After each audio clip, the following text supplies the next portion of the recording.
Welcome back, everybody, to Paranormal, the New Normal. I'm your host, as always, Jeremy, here trying to make the world seem a little more normal. And are we going to do any of that type of thing today? God, no. Because we are back once again with another special for you guys. It being the spooky season and all. We're going to talk about some of the non-scariest creatures you ever heard about in your life. And this, as some of you may know if you're old-time fans, this bracket has not been touched in years since I first made it. And we did it on Global Strangeness. I don't think it's ever been done on this show even. So we're going to have some fun with it. That's right. We're doing the Fearsome Critters bracket. I'll get into what those are in a little bit. But first things first, let me introduce the brave soul who dares to take on Fearsome Critters. My buddy Aaron from Semi-Skeptic Podcast is back once again. I haven't seen this guy in a couple years, but we're going to have a good time as he joins us about 5 hours ahead of me, but we're going to have a good time with it still and let different time zones have some fun together. What's going on, buddy?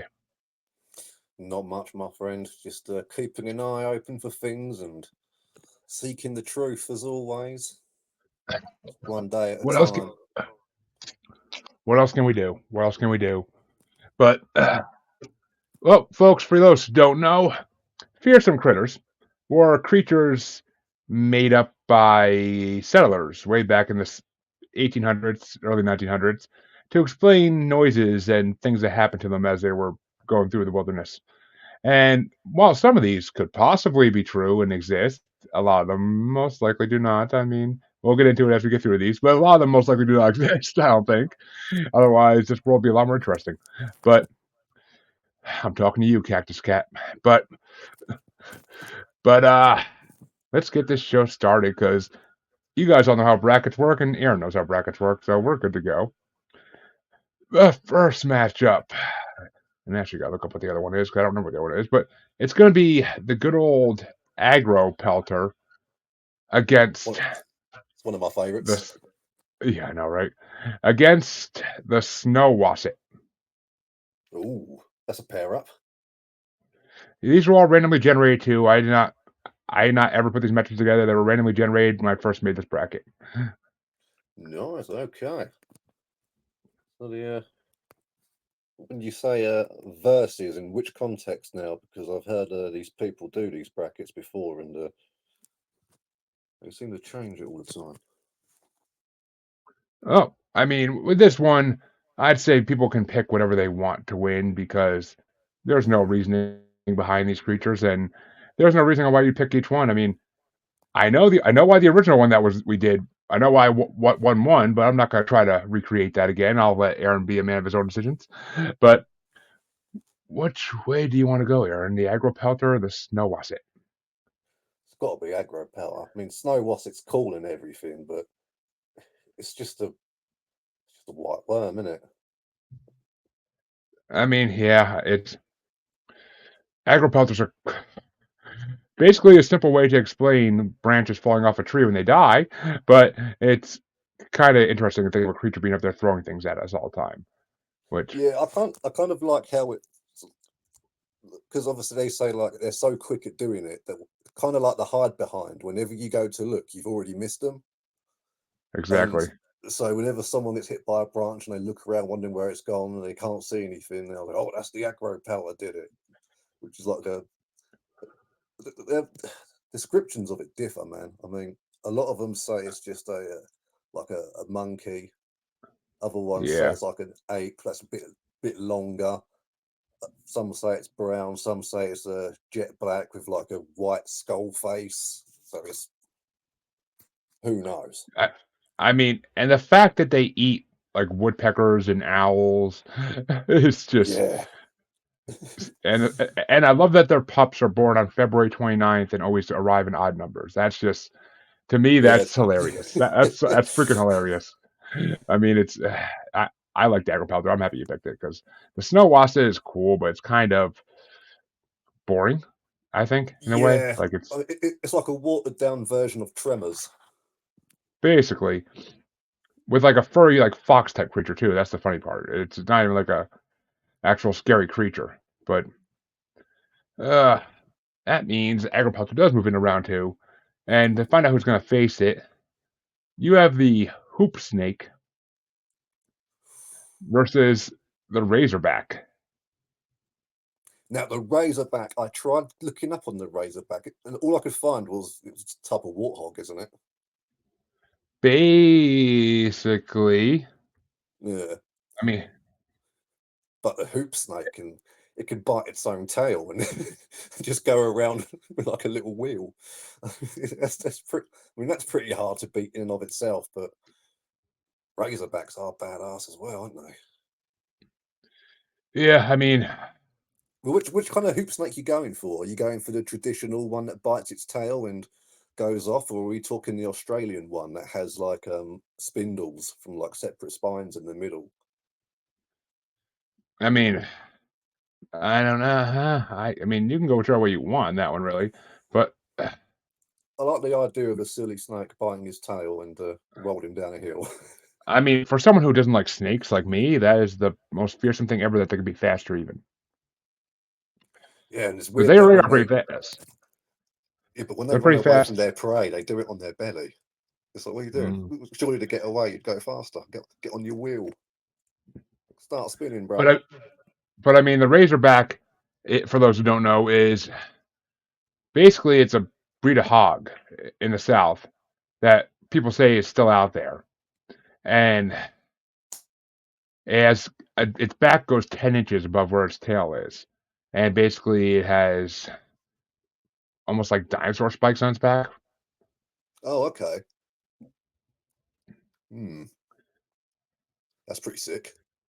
And the only way to kill them supposedly is with a locomotive going 30 miles an hour. Wow, that's specific. I know. Someone had to do testing on that, I think. But Yeah, how do they find that out? I'm guessing early locomotives when someone got drunk and crashed them. That's what they blamed it on. Oh, I ran into a razorback. Yeah, 100%. But Oh, which way you want to go? The hoop snake or the razorback? I've got to go hoop snake. It's just too fun. Yeah, it is. It's like something out of a Dr. Seuss book almost. But Oh, 100%. Or like old Ouroboros, the older snake that goes all around the world. yeah, I mean, kind of. It's oh, I mean, it's kind of like the old Norse legend too of the serpent that goes around the earth, and once it Mm. eats its tail, Ragnarok begins. So Yeah, that's the one I believe. The Ouroboros. I don't know if it's the same one, but I'm sure like oh, it might be. all It might these, be actually. It might. a lot of these legends connect together anyway. Yeah, they tend to. Yeah, But they all sort of borrow from each other.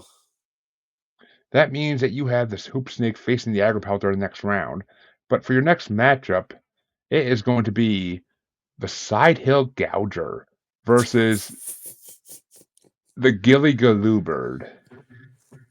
Oh, like the side hill gouge. I'd completely forgotten about the that one. So when when I was reading about it again, it was good fun.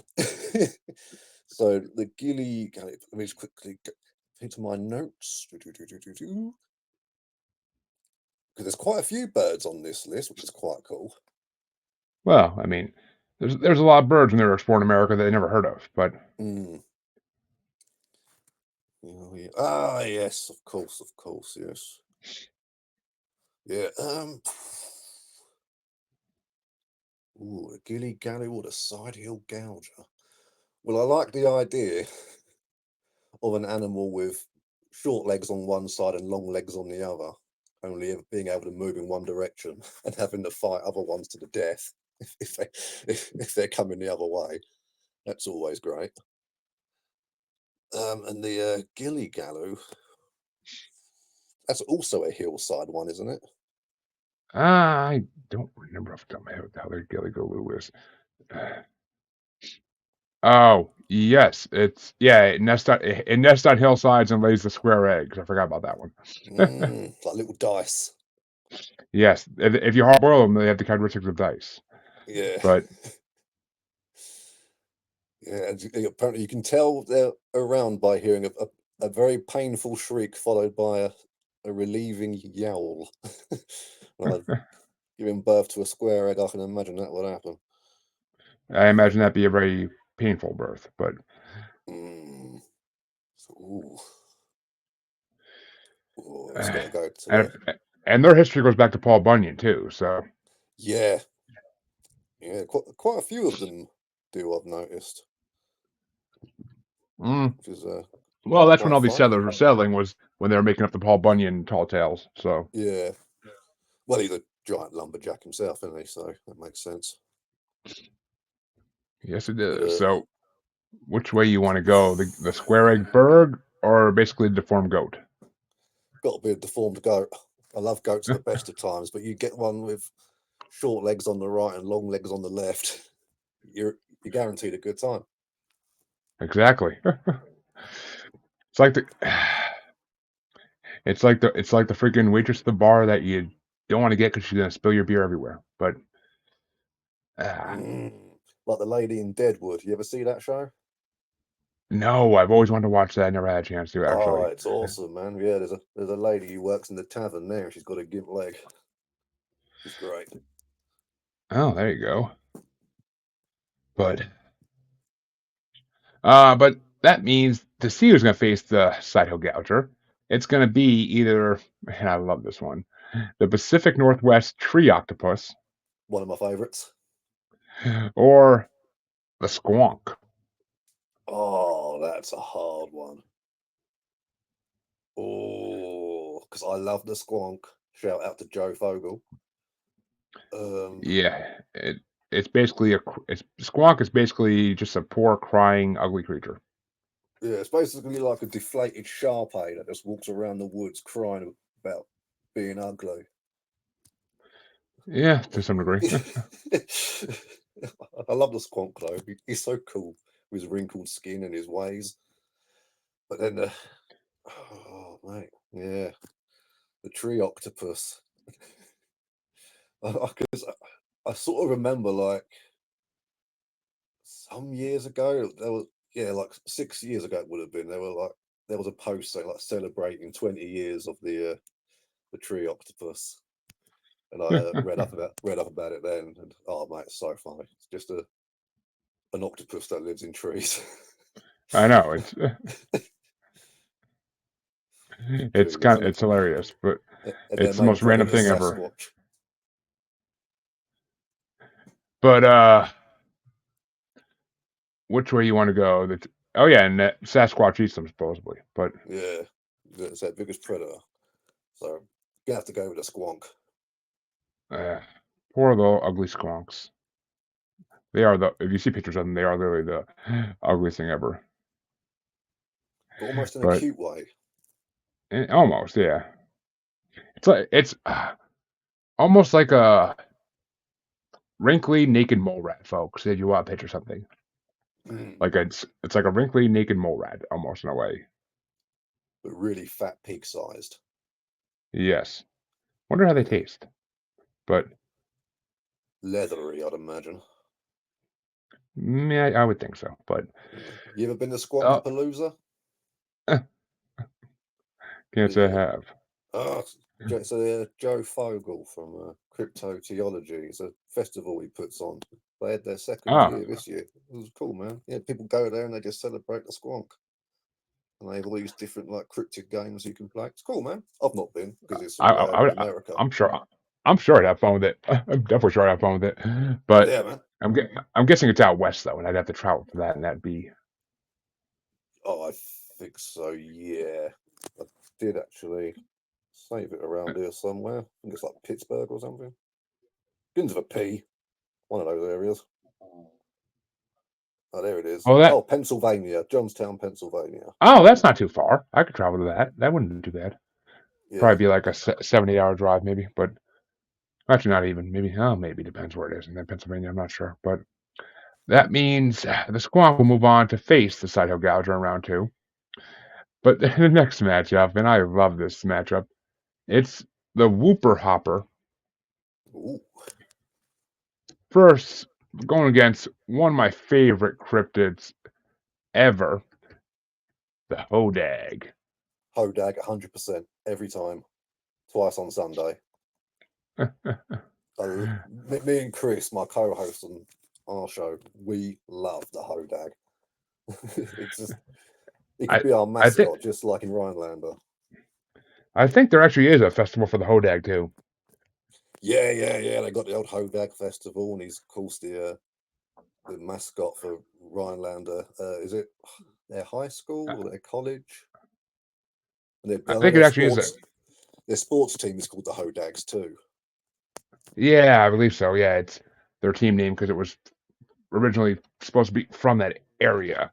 But that means the Hodag does move on, but it's going to be moving on to face the Hoogag, Ooh, Hodag v Hoogag. or it's going to be facing the fur-bearing trout, because who doesn't like a hairy fish? Love the fur-bearing trout. Apparently, the best way to catch one is to set up one of those barber poles. Yep. And with a sign saying free haircuts, and apparently that'll make the fish go, oh, well, that's good. And you'll fall for it again.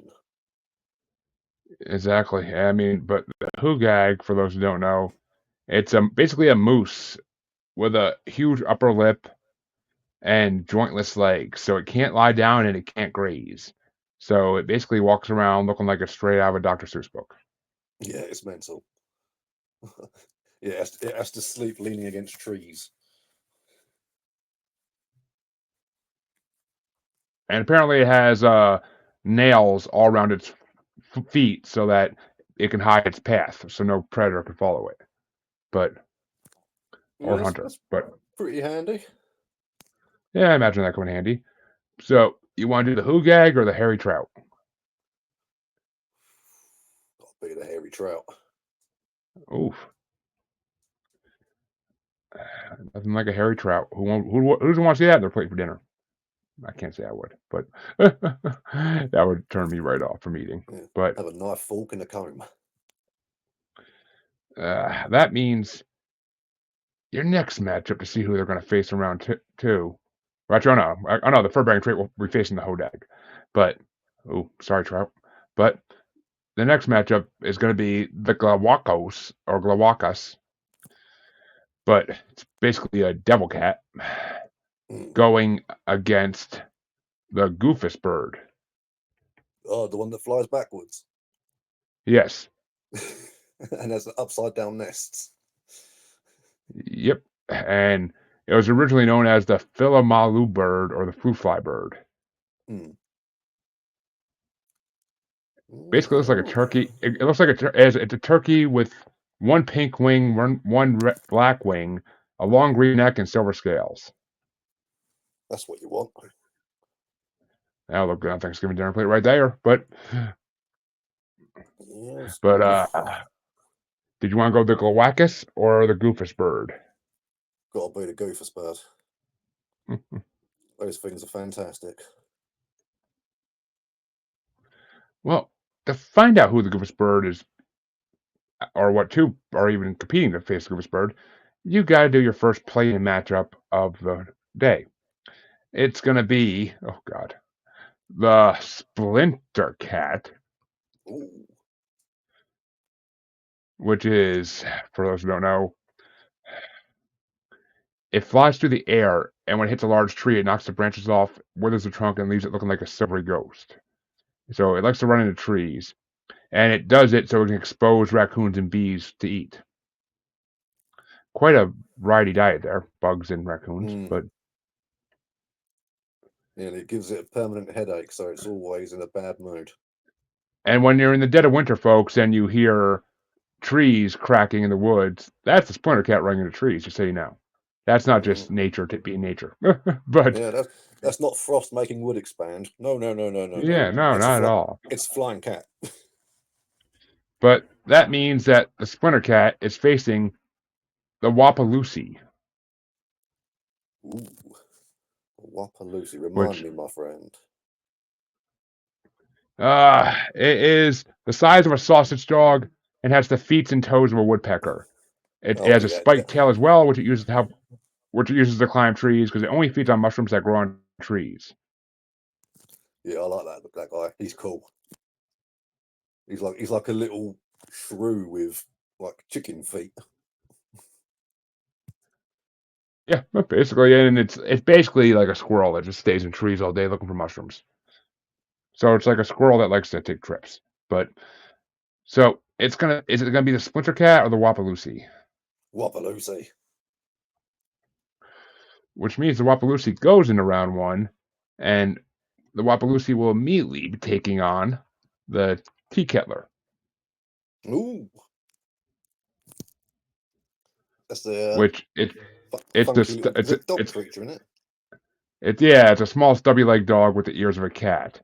And Yeah. it's called the tea kettler because it makes a sound that is like a boiling tea kettle. And just like the goofus bird, it only walks backwards, and steam issues from its mouth as it makes its whistle.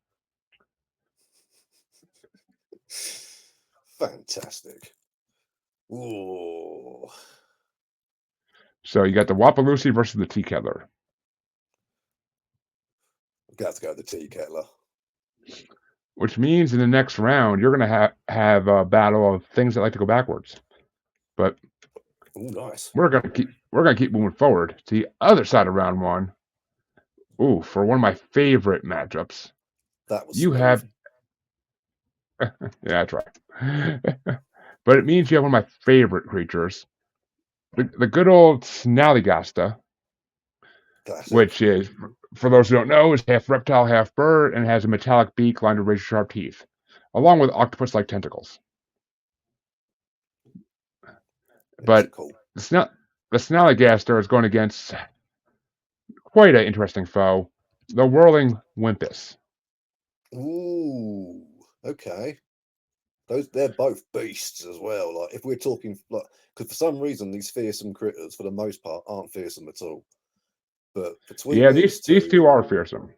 Yeah, these two are naughty because you got that one which obviously goes around just munching on whatever it finds, and then you've got the old the Wimpus, whatever it's called, which is like that's essentially a violent Sasquatch, isn't it? It's basically is, and it's basically like a Super Mario villain, because when it hunts, it picks a spot along a trail and just begins to spin, and it spins faster and faster until it becomes invisible, emitting like a droning noise. And those who are not aware of the noise will walk right into his danger zone, where they are smashed into a paste by the creature's high-speed fist. And then the rolling Wimpus will feed on the paste. It has an insatiable appetite for human blood. It's like Taz with boxing gloves on. Basically. But you want to go for the Snallygaster or the Rolling Wimpus? Got to go to Snallygaster. Ooh. And that means that the Snallygaster is going to be facing one you mentioned earlier, Hide Behind. Ooh. Commonly followed by the Reach Around. Talking about that. Yeah, it basically it's one like a lot of these creatures. It's blamed for the disappearance of loggers and settlers who just disappeared when walking past trees. But it basically,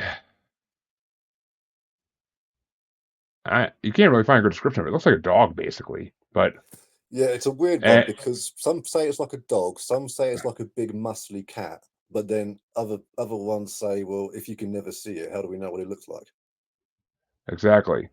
And apparently it has an aversion to alcohol, so just be drunk while you're in the woods, and they won't bother you.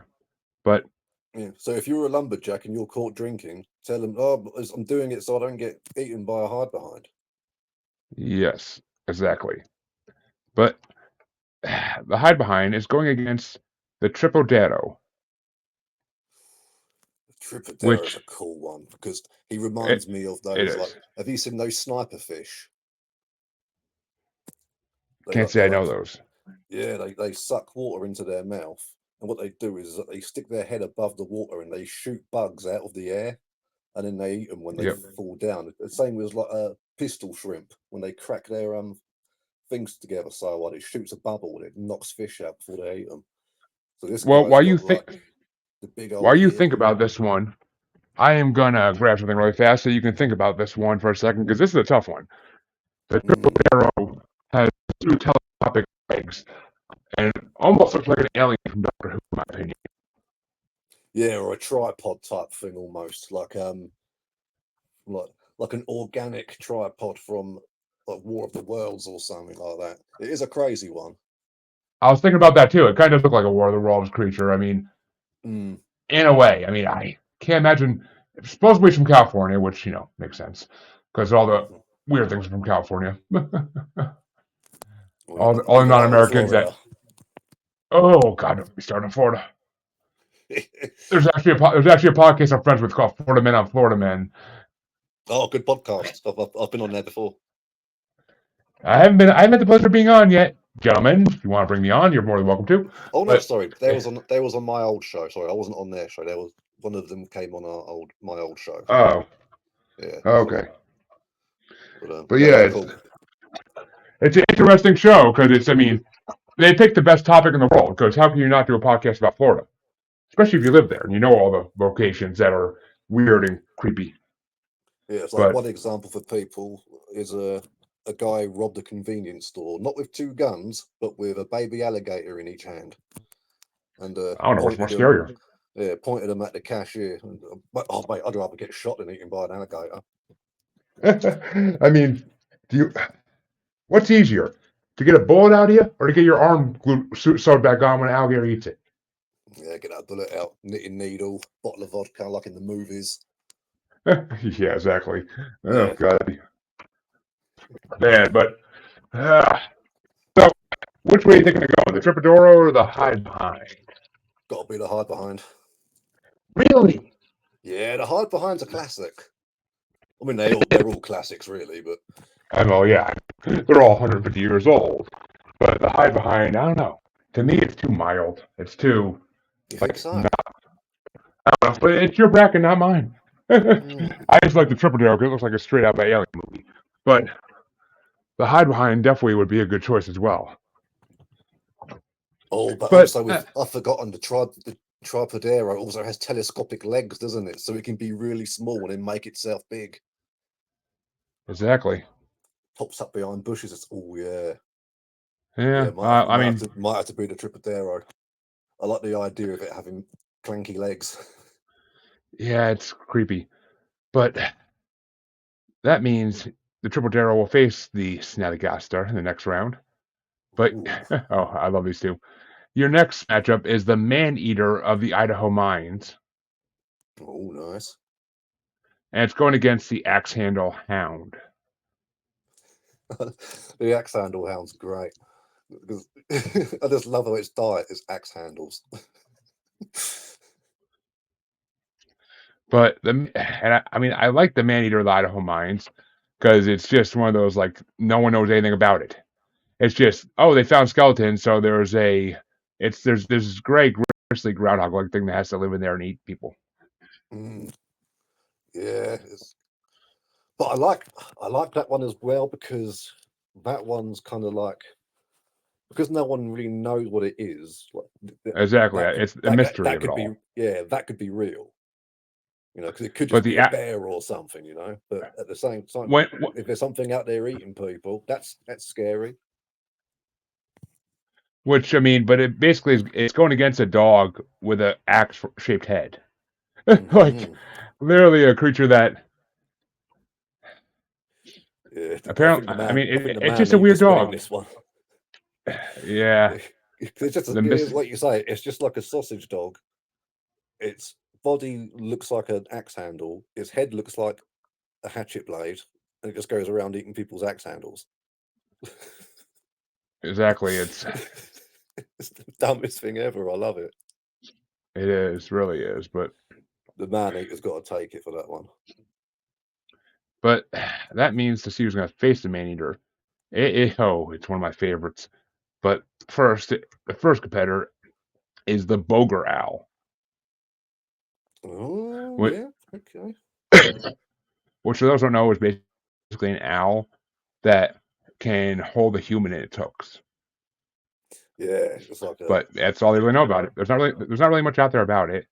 But it's going against one of my favorite creatures in this bracket, the Cactus Cat. Oh, my co-host Scott on Global Strangeness any bracket we would do after this one, he would just always, whenever he didn't want to pick one, he'd be like, Cactus Cat. I don't blame him. Cactus Cat's always a winner. He's just looking for a good time. Just going around scratching cactuses, waiting for the juice to ferment, coming back, drinking it up. It's just his catnip. That's all it is. It's a cat that gets drunk off the nectar from cactuses. And it looks like a cactus. I mean, it looks like it's something straight out of a video game almost. Like, it's like its tail kind of looks like a coral reef on the end, doesn't it? Where it sort of branches off into different. Yeah, it has an armored branching tail, and it slashes the cacti at night, allowing the juice to run from the plants. And on later nights, it drinks the now fermented juice. So it basically waits to get drunk every couple nights. Yeah. So if you're a lumberjack and you're out there getting drunk on cactuses, one, you're protecting yourself from a hide behind, and two, it wasn't even you. Cactus Cat did it. Good old Cactus Cat. So is it going to be the Boger Owl or the Cactus Cat? Cactus Cat. I think there should be a blues album called Cactus Cat. Like one of those blues rocks, like the old bluegrass one, you know.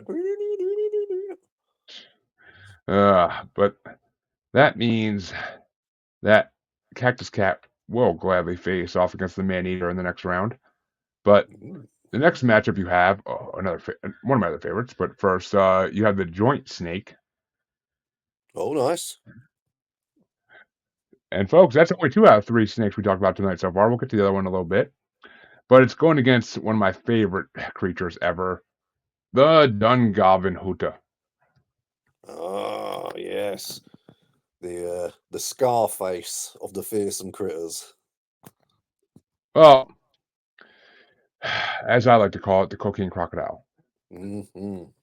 Because it smashes all its enemies. It has no mouth, folks, so it likes to pulverize its victims into a fine powder and then snort them through a set of large nostrils. Because if you're ever going to eat prey, that would be the way to do it. And it especially likes rum-sodden prey, because it's from Maine to Michigan, basically. So it's cold up there, so they like the rum-sodden prey. They walk around at night with rum to keep them warm. Good way for the lumberjack bosses to keep his men from getting too drunk. Exactly. He'll get you. You got some creatures that'll help you get away with drinking. You got some creatures that will get you for drinking. Oof. So that being said, that means you got the hide behind, Cactus Cat, and that fella, whose name I'm always forgetting. So, I mean, I don't know which one I'd rather face off against. Probably the Cactus Cat. But, so it was that guy. Who was he against again? Sorry, the Joint Snake, wasn't it? Yeah, the Joint Snake, which folks can break itself into pieces and will reassemble itself. So it's basically your worst enemy if you hate snakes, because you can cut it into pieces and it'll still come back together. Well, legless lizards can do that. In certain species of them, you like cut their tail off and it can reattach it and whatnot. Also known as glass snakes. I mean, it's also the fact, folks, that if it's said that if you're cutting it up with a pocket knife and you happen to put the knife down in place of one of the snake's pieces, the snake will join up with the knife and it will now become part of the snake's body. So you made it even more dangerous. He's now got a bladed tail. But which way you want it? And actually, Benjamin Franklin used one of these in a political cartoon in the 1750s. So, yeah, I'm gonna have to go with the cocaine crocodile on this one.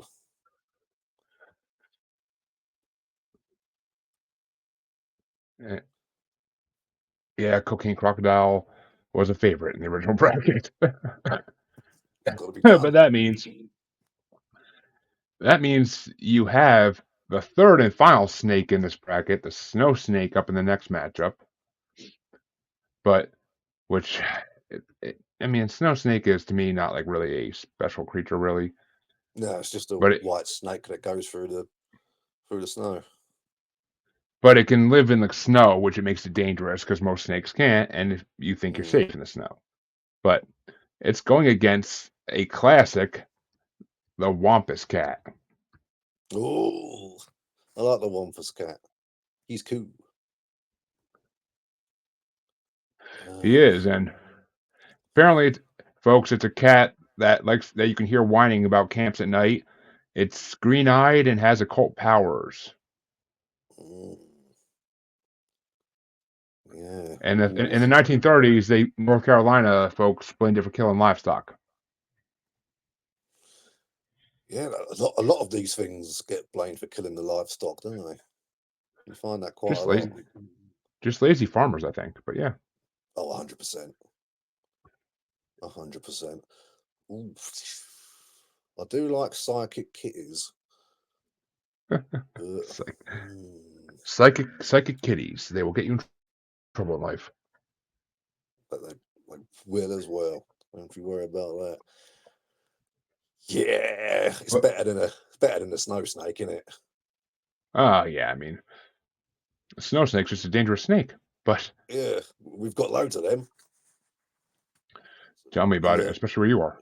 Yeah, so Sidekick Kitty, he's the one. He's like Meowth from Pokemon. Kind of, yeah. Yeah. Only not as wisecracking, I can't imagine. Man, I can't imagine it. But that means you're going to have the Wampus Cat going up against the Dungavenhooter in the next round. Ooh. But the next matchup is going to be between the Rhinelapsus, which, folks, is a three-legged. It has 3 legs, each ending in a 3-clawed foot, and it forms like a tripod, basically. And its skull is like a huge spider. It has a lizard head and one massive horn coming out of its neck. And it basically looks like a huge lizard that can walk around like a spider. It's creepy looking, honestly.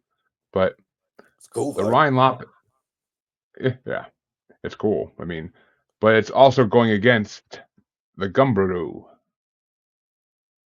which is basically looks like a big bear, but it has hide so tough that bullets bounce off of it. Yeah. Oof. Well, the Rhinelapus is really cool because I like that you can actually go and see it because it's just made out of wood. Yeah. Which is pretty awesome.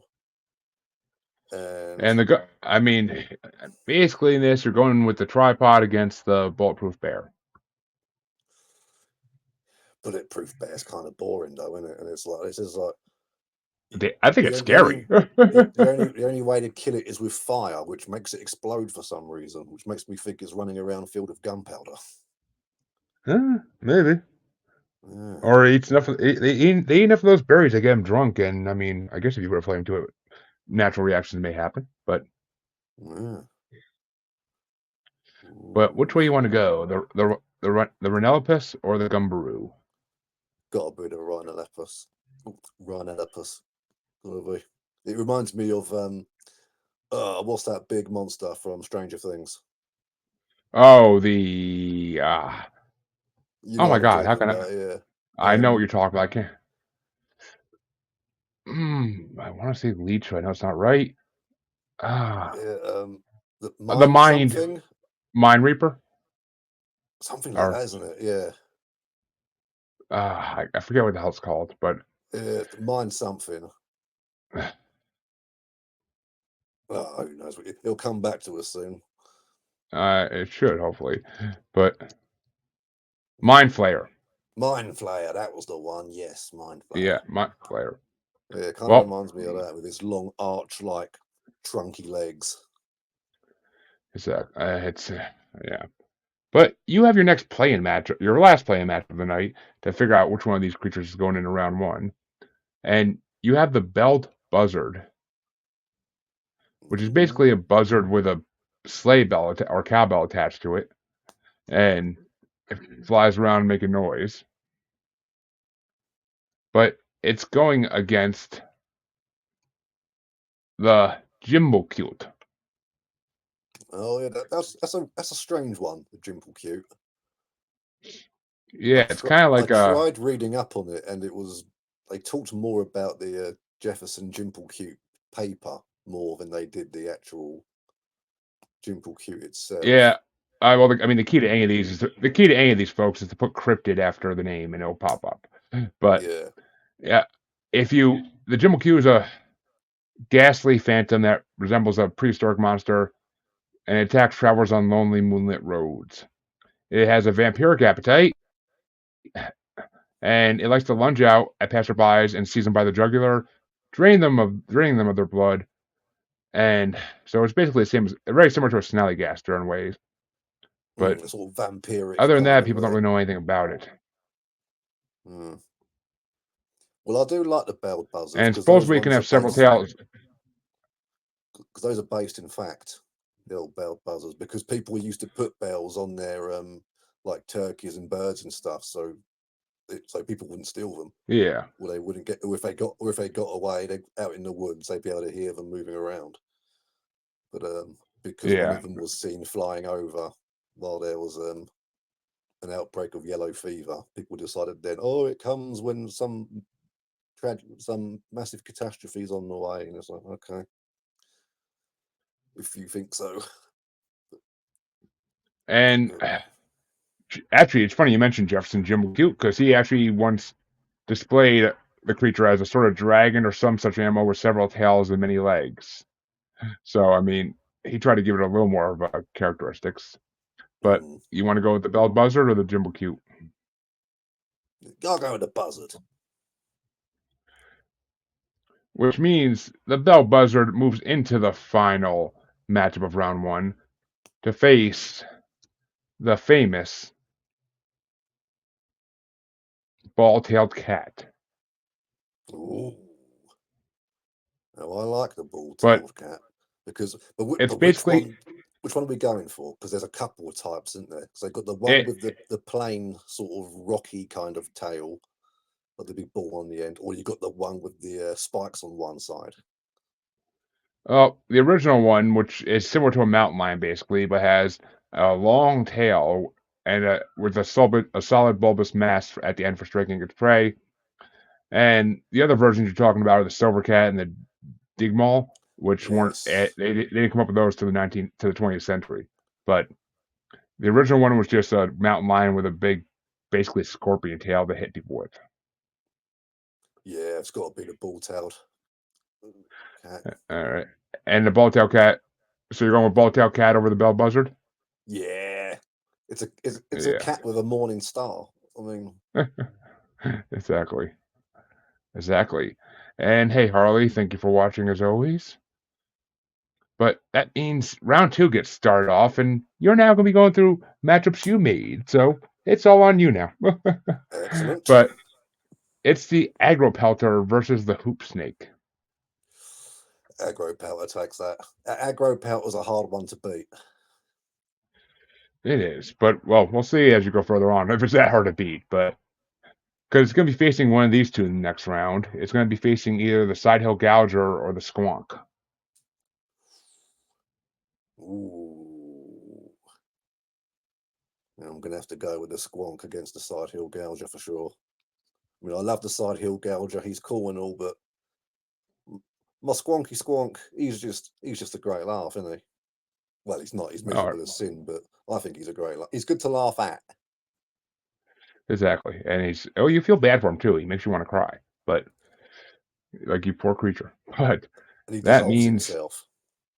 Exactly. He dissolves himself because he cries so much, because he knows what he looks like. But that means your next matchup, and I think it's going to be an easy one, but we'll see, is the Hodag versus the fur-bearing trout. Hodag. Every time. It's so much cooler. My Hodag over there. But I actually have a Hodag. I have a Hodag figurine somewhere that I got in a cryptic crate a while back when I used to get those, actually. Yeah. I think I actually have like a flag for it too, but that means the Hodag's going to face one of these two in the last matchup on round 2 of this, on this side at least. And it's going to be going against either the Goofus bird or the tea kettler. Ooh. Tea kettler, I think. I just like the idea of it moving backwards and blowing steam out of its face. Well, both these things move backwards. That's why this matchup is funny. It's a backwards matchup in a way. And he has the upside down nest as well. Yeah. Oof. Backwards flying bird. I mean, keep in mind whichever one you pick's gonna face the Hodag next round. So. Yeah, it's got to be the tea kettler. All right.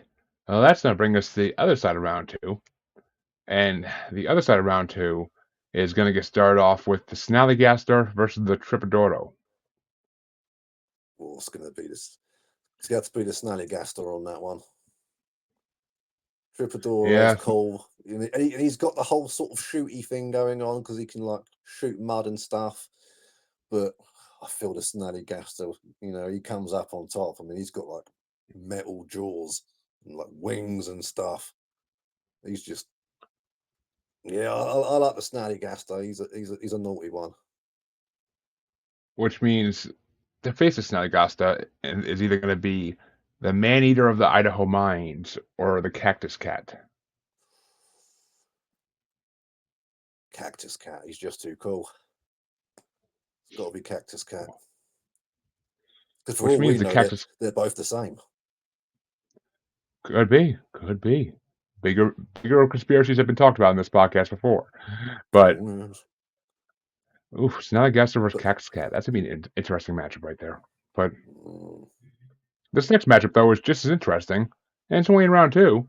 It's the Dungarvan Hooter versus the Wampus Cat. Oh, see, Wampus Cat's cool, but he ain't no cocaine croc. So, yeah, I'm going to have to go with the one I can't pronounce, the one with the nostrils. Dungarvan Hooter. And that's right. That's it, folks. I mean, put on some Elton John, Cocaine Crocodile Rock, and let's go. But because the Dungarvan Hooter is going to be facing one of these two in the next round, either the Rin Oedipus or the Ball-tail Cat. Oh, yeah. See, those are two ones that I do like quite a bit because I love the Rin Oedipus, but the Ball-tailed Cat is, again, like we said, he's a cat with a morning star. It's good. Oh, yeah. Oh, Jeremy, what have you done to me, bruv? For any authorities listening, nothing. But yeah, it's got to be the Ball-tailed Cat. Ooh, interesting. Yeah, so we can whip that licorice whip. That means the Ball-tail Cat joins the final 8 creatures in this. They're left. But we'll go back to the other side to start off the quarterfinals, and you're going to have the Aggro Pelter versus the Squonk. Ooh. Yeah, see, I love the Squonk, but Aggro Pelter again. I just love the idea of a cheeky monkey lobbing sticks at people. I mean, honestly, for no reason. Because he doesn't care about people. It could have been a Bigfoot for all we know. It could be really just a Bigfoot hanging out in trees. Who knows? Possibilities are out there. Got to be a little tree or a very big tree, innit? Like fit Bigfoot in there. Could be a young Bigfoot. Maybe that's what the kids do for fun. But are they quick though? How fast are these big feet? Oh, I mean, supposedly they might be big feet, but it doesn't mean they're quick feet. Supposedly they can use portals to go where they need to go. So. Oh, I have heard they can use portals. I watched a documentary about it on YouTube. Yeah, ultra-terrestrials they may be, but who knows? So yeah, he could jump out the portal, lob a stick, go back in again. Because they say, like, when people look around, they never see him. He could be using the portal. You might be on the same, Jeremy, my friend. I never thought of that, but it could be. It could be. It could just be like a Nightcrawler type thing. Yeah. So that's a new conspiracy. Is the Aggro Pelter and Bigfoot one and the same? Yes, I like to make conspiracies once in a while on this show, but that means the other matchup on this side of the quarterfinals is the Hodag versus the Tea Kettler. Hodag. Yeah, like I said, whichever one you picked in the Tea Kettler matchup is going to be facing the Hodag. So, yeah. Hodag's too cool for school. He's called the Hodag, for crying out loud. As soon as I heard there was an animal called the Hodag, I was like, I got to look into this. Yeah, I mean, and folks, if you want to have a fun time, just go up to your wife and be like, "Who's my favorite Hodag?" And the pair sleep on the couch, but still, it'd be fun times. And if she turns to you and growls and winks, marry her. Oh, well, I said wife, so you're actually married at that point. But yeah, still, true. Don't divorce that one. Be happy you made your decision if she turns around and growls and winks at you. But that means the first matchup in the other side of the quarterfinals is going to be the Snallygasta versus the Cactus Cat. Oh, that's a tough one, but my mind did immediately go to Cactus Cat. Yeah. I just love how he just leans up against a cactus like he's just there smoking a cigarette or something. He was the cool guy of the West. Come on now. But that means your final matchup in the quarterfinals is going to be the Dungarvanhooter versus the Ball-tailed Cat. Dungarvanhooter, he takes it for sure. Oh, we almost had a cat matchup in the semifinals, but we avoided that. But I will say the four that are left into the semifinals are all beloved, interesting ones. So this is going to be interesting to begin with.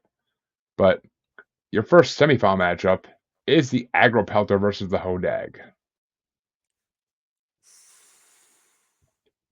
Again, I love Bigfoot's babies, but it's the Hodag we're talking about, man. And the Hodag's got so much more around it as well, like history-wise as well. Like people used to pay to go see this little thing that this bloke made that wasn't even real and just. Oh yeah, there's a statue in the town that it's originally from that they have a big statue when you enter the town. But and it's a fearsome looking statue, honestly. It would make me kind of question wanting to run into one of these creatures.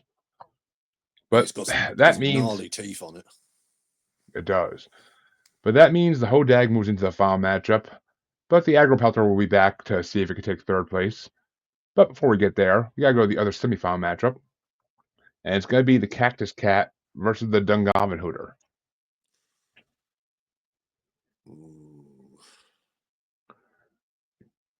Cocaine Croc versus Cactus Cat. Ooh, yeah, it's got to be my Cactus Cat again. I just feel like he just seems like a music fan. You know, someone that desert rock. Well, since you made that decision, I will actually tell you why I was trying to avoid telling you until a guy voted out. But the Dungarvanhooter actually won the original group bracket for this bracket. Oh, because really? the Cocaine Crocodile nickname kind of pushed it through. Everybody had fun with that for the rest of the night. But a lot of these brackets go certain ways just because people hear a phrase and they run with it. But that means it's time for the third and fourth place matchup. And that's going to be between the Aggro Pelter and the Dungarvanhooter.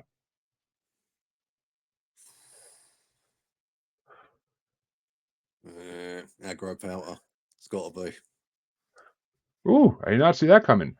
The Dungarvanhooter goes from winning first place to winning fourth place. But at least they hit the final four. There are... Well, he's aged since last time.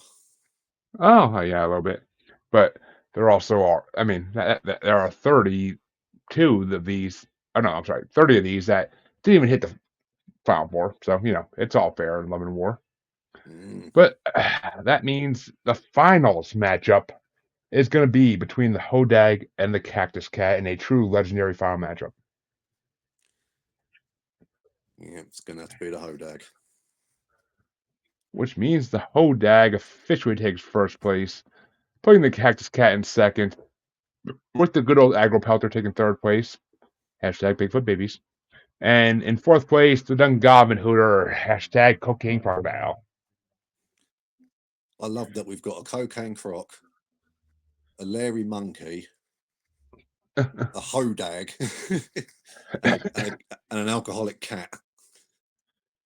It's quite a final four, and to run into these four in a bar would be an interesting night. That's for damn sure. But I would watch that movie. I'm telling you, there was an idea I saw online years ago for a cryptid cartoon about all the different cryptids, like just trying to function and live in society together and stay hidden. But if they did one for Fearsome Critters, it would be an interesting show. it'd be Yeah, it'd be the special ed edition of the cryptid show, but it'd be interesting. But tell them about your podcast, Aaron, and where they could find it. Oh, internet issues, I'm guessing, folks. We'll see if he hops back on.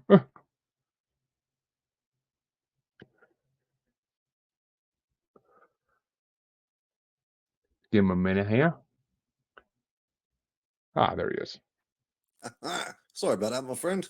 My internet cut out for a second there. That's all good. Why don't you tell them about your podcast and where they can find it?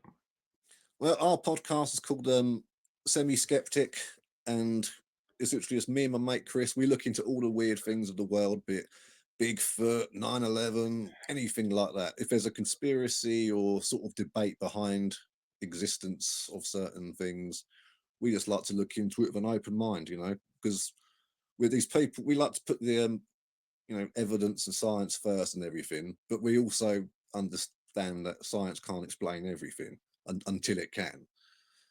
So, I mean, I don't believe in things like Bigfoot, but I'm not going to say they're not real because I don't know. I've not been there. I haven't looked around. But exactly.